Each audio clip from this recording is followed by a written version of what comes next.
ঈশ্বরের আশীর্বাদ ছাড়া এতটা পথ আসা সম্ভব হতো না। তাই বুধবার সকালেই তিনি তার পরিবারকে নিয়ে পৌঁছে যান তারাপীঠ মন্দিরে।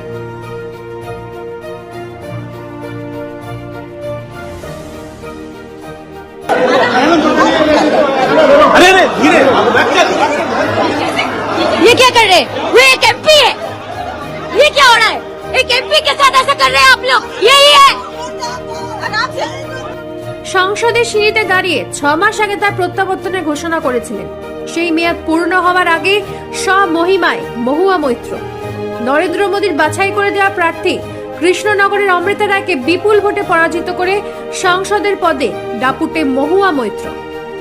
জয়ের পর নরেন্দ্র মোদীকে নিয়ে কি বললেন তিনি? নরেন্দ্র মোদী বেশ ব্যবস্থা করেছে, বিজেপি সক্রিয় করেছে, তার সত্ত্বেও জয়লাভ করলেন।